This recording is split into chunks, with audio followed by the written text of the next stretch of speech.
Hello guys, welcome back to my channel and my name is Richelle. I share tips and information about working from home in our YouTube channel. So for today's video, I am going to share just a very short update kung kayo po ay nag-try na mag-register sa Buy-Earn na company. This is an online platform company kung saan pwede kayong mag-earn ng certain amount of money pagka nagwa-watch kayo ng ads nila. So, you have to do some tasks in order for you to earn money and just a few dollars actually or a few cents every task. Maliit siya compared sa mga ibang platforms na nakita ko before. Pero kasi si Buy-Earn, I tried to do it. It's because I saw a lot of YouTube vlogs and a lot of content creators sharing information about it, saying that it's legit. And luckily naman, hindi ako nag-invest or hindi ako bumili ng plan nila. Kasi si Buy-Earn, you have to buy a plan if you want to earn higher. Kasi nga meron kang tasks na gagawin, 15 tasks a day, and may equivalent siya na a certain amount of money, parang around 11 pesos per day. So I've been doing those tasks for already a month. I think it's more than a month na ginagawa ko siya. Nakaipon ako ng around 400 to 500 pesos. Kasi sabi ko naman, gagawin ko lang siya. May i-click ka lang na button na sasabihin doon na you are already doing the tasks. Parang automatic na siyang yung mga ads nila, automatic na mag-run na yung ads na kailangan mong panuorin, na mabilis lang naman siya. So sabi ko, I wanna do it because it's just a few minutes lang naman. You can leave your website open, tapos gawa ka ng ibang other things na kailangan mong gawin while nagra-run siya dun sa account mo. So, wala kang extrang gagawin. That's why I tried it.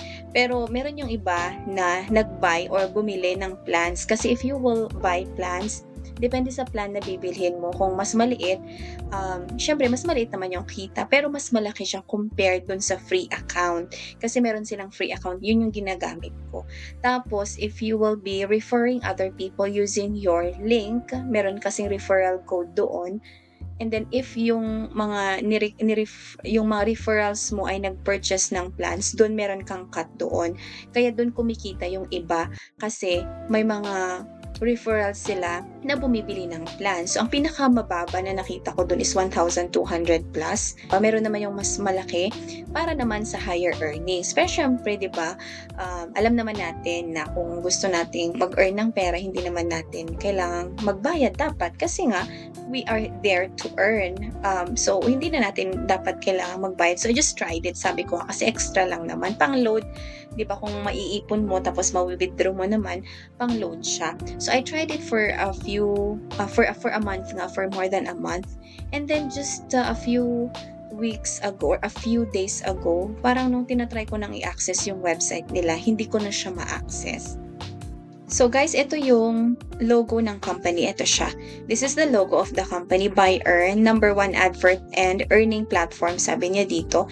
You get paid to browse, refer friends, and promote your website. So you have ways on how you can earn from this platform.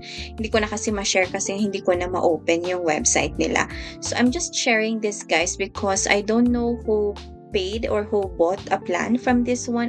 Sa akin naman wala namang mawawala kasi I didn't purchase a plan naman. Pero for those people who are planning to try, lalo na kung nakapag-sign up na kayo tapos gusto nyong bumili ng plan nila, let's pause muna. Antayin muna natin kung merong update from the company. Malay natin, may iba na silang website. Ganun, baka legit naman talaga siya. Pero if you go to their website, ganyan siya, hindi mo talaga siya ma-access. At hindi lang ako yung nakaka-experience nito. May mga nababasa pa ako sa mga reviews na meron daw silang ganitong na-experience din. So, hindi mo na talaga ma-access yung website nila. So, I'm not sure what happened. If you can still access it, please give updates. Baka makatulong tayo sa mga ibang kasama natin who are planning to register or who have been purchasing plans from this platform tapos hindi pa sila nakaka-withdraw. Kasi meron siyang threshold, merong minimum amount na requirement bago ka maka-withdraw from this platform. So as for me, I have not experienced withdrawing yet kasi hindi ko pa naaabot yung threshold nila, which is I think $100.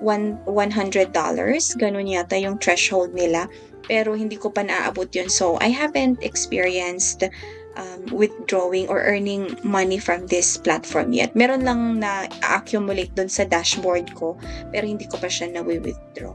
So I hope this simple video helps for those people who are planning actually to try these kinds of platforms. So medyo let's be careful muna kasi hindi natin alam nga kung legit tong mga to or kung ibabalik pa ba. So thank you so much for watching and I hope you have a nice day. Bye!